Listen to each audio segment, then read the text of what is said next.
Študijné programy výrobné technológie pre automobilový priemysel v prvom stupni štúdia a kvalita a bezpečnosť vo výrobných technológiách v prvom aj v druhom stupni štúdia pripravujú absolventov pre pozíciu výrobný technológ, respektíve prevádzkový technológ so zameraním na kvalitu produkcie. Študenti získavajú znalosti a zručnosti v oblasti tvorby a čítania technickej dokumentácie, technickej prípravy výroby, materiálov a výrobných technológií a ďalších oblastí tak, aby dokázali zabezpečovať prevádzku výrobno-technických systémov pri požadovanej bezpečnosti a kvalite produkcie. Tieto základné znalosti sú rozširované o počítačom podporované technológie v komplexe CAX technológií. V laboratóriu CNC obrábania študenti využívajú svoje znalosti z oblasti navrhovania súčiastok a technológií obrábania. S využitím programov SolidWorks a Mastercam vytvárajú pre navrhnuté súčiastky programy pre CNC stroje zastúpené CNC sústruhom a štvorosovou CNC frézovačkou. Správnosť a kvalitu programov overujú v simuláciách, ako aj priamo na strojoch.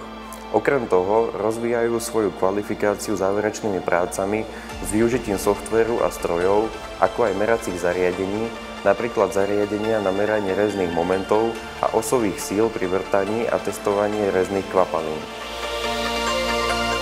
V laboratóriu 3D technológií majú študenti možnosť zoznámiť sa s progresívnymi trendmi v technológiách. Na meranie všeobecných aj komplikovaných 3D tvarov slúži optický 3D skener, využívajúci technológiu štrukturovaného svetla na získanie siete povrchových súradníc, tzv. Mraku bodov.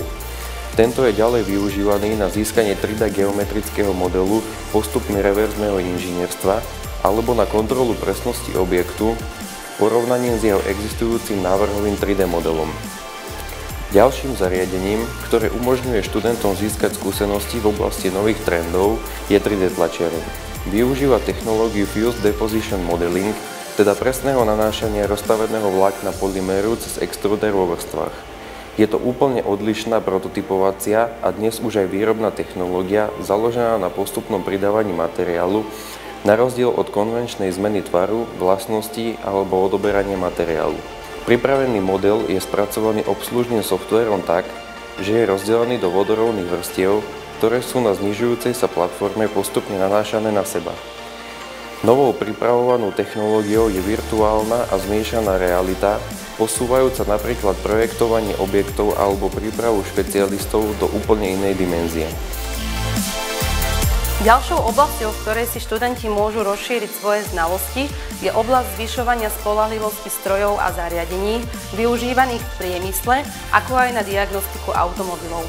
V tomto duchu sú budované i laboratória diagnostiky, kde sa študenti oboznámujú s príčinami vzniku porúch, vypracovávajú metodické postupy a využívajú metódy na odhaľovanie porúch.